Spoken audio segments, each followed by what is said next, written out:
พื่อนเนาะเนื่องจากว่ามีบรรดาอาจารย์ที่เป็นนักเบา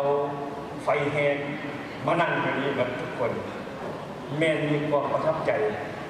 ที่ได้เห็นเวทีอันมีคุณค่าอันทรงเกียรติให้แก่คนรุ่นหนุ่ม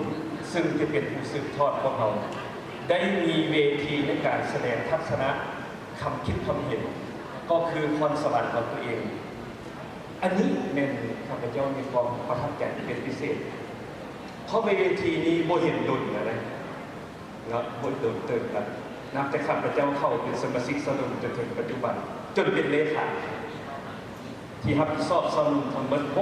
60% ของพลเมืองทั่วประเทศนับแต่สนุนคือผมเขตป้องกันชาติป้องกันความสงบผมเขตธรรมเศรษฐกิจสังคมและทุกอาชีพที่เกิดกับทั้งสนุนที่มีอาชีพและบ่มีอาชีพทั้งสนุนที่ด้อยโอกาสก็มีความรับผิดชอบของพวกเขาทุกคนความรู้สึกที่3นี้ข้าพเจ้าดีใจอันนี้ดีใจที่ได้เห็นได้พบปะระหว่างนักเบาหรือว่าผู้ที่มีวาจาเด็ดที่จะพร้อมกันเบาเพื่อสร้างข้าพเจ้าก็รู้จักนักเบาและก็มีโอกาสพบปะนักเบาวาจาเด็ดต่างๆล่ะแต่ผู้ที่จะเบาเพื่อสร้างก็มีแต่บ่มีโอกาสจะมาพบกันณโอกาสนี้สันพิเศษที่อาจารย์ทองดีพร้อมโดยคณะได้จัดงานนี้ขึ้นข้าพเจ้าขอแสดงความสรรเสริญเป็นพิเศษขอเสียงปรบมือปัญหาที่2ข้าพเจ้าอยากแสดงความรู้สึกต่อคนรุ่นหนุ่มเลยในฐานะที่เราเป็นผู้รับผิดชอบสาวนุ่มนี้ข้าพเจ้าคิดว่าเป็นคำเมาหนึ่งในสอนพระวิหารเคยเมาอยู่ในถ้ำสร้างรอดปี1968นับมีขึ้นหลังกะหลายปีเติมเคยได้เมาอยู่ในงานโฮมสนุมสาวนุ่มขั้นชีวิตในประวัติศาสตร์ครับบ่ว่ายุคใดบ่ว่าสมัยใดหรือสังคมใดสาวนุ่มเป็นกำลังใหญ่โตมโหฬารที่สุดข้าพเจ้าคิดว่ามันก็มีวิทยาศาสตร์มาฮอดปัจจุบันนี้สาวนุ่มของเราตามการสำรวจขององค์การสร้างประชาชาติแม่นลาวเราเป็นประเทศที่มีประชากรหนุ่มอยู่ในเขตอาเซียนซึ่งกว่ามา 60% เขาเอิ้นว่า young population ฉะนั้นอิงใส่กำลังแหงของคนรุ่นหนุ่มนี้พรรคงามใดก็ถือว่าสนุนเป็นแขนหัวของพรรคการพัฒนาก็ถือว่าสนุนเป็นกำลังแหงสังคมโดยเฉพาะเป็นกระดูกสันหลังของชาติอันนี้ข้าพเจ้าคิดว่ามันกับวิทยาศาสตร์เลยเนาะจริงบรรดาท่านก็เบิ่งแม่มานั่งอยู่นี้มีผู้ใดมาเป็นผู้เฒ่าในนั้นเลยเอายกมือขึ้นมึงเนาะแกท้องดีก็อยากยกกันได้ยกมือใส่ดอกส้มเลยเอาผู้ใดรู้สึกว่ายังนุ่มเนี่ยยกมือขึ้นมึงเนาะเอาคอเสียงดังๆมาหนึ่งลูกสนุกโอ้ครูบากับประกอบส่วนนำไปเนาะอันนี้แหละบรรยากาศของคนหนุ่มฉะนั้นชีวิตของวัยรุ่นเป็นชีวิตใบที่ว่าสดใสที่สุดเป็นใบที่ว่ามีแนวคิดว่องไวกล้าคิดกล้าเห็น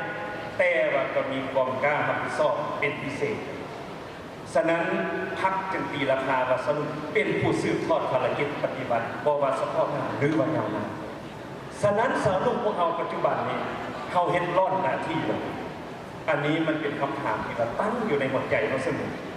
โดยเฉพาะที่ข้าพเจ้าเป็นผู้รับผิดชอบต่อคนหนุ่ม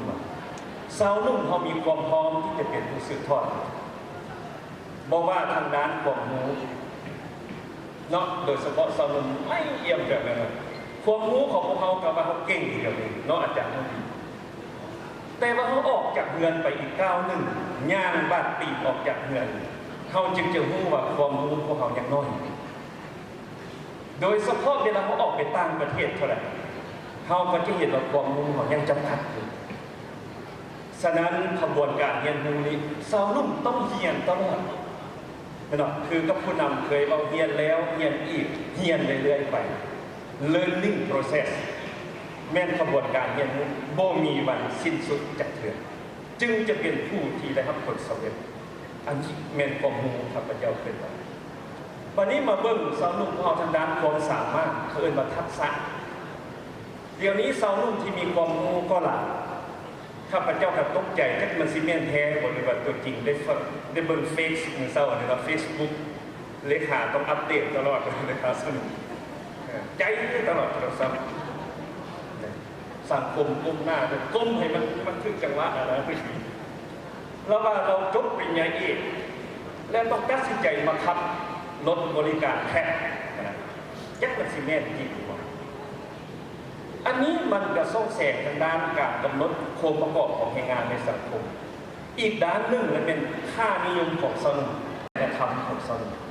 ข้าพเจ้าเห็นว่าสนุนมีความรู้ความสามารถก็ละแต่มีบางคนมันขาดทักษะตัวนี้ทางด้านคุณสมบัติก็ดีหรือว่าความรับผิดชอบก็ดีมันก็เทียบให้คุณค่าของคนที่มีความรู้มีความสามารถก็บริสูงต่างจากผู้ที่บริเรียนอย่างเลยฉะนั้นข้าพเจ้าจึงเล่าได้ว่าคุณสมบัติของคนจรรยาบรรณเป็นสิ่งตัดสินคุณภาพของคนแต่ความรู้ความสามารถเป็นสิ่งที่สำคัญในการพัฒนาตัวเองก็คือประเทศชาติฉะนั้นข้าพเจ้าจึงถือโอกาสเวทีที่มีความหมายนี้ร่วมกับบรรดาอาจารย์นักเบ้าทั้งหลายมื้อนี้จะเห็นให้บรรยากาศในการเบ้านี้หนึ่งก็ขอให้มันเต็มไปด้วยบรรยากาศความสามัคคี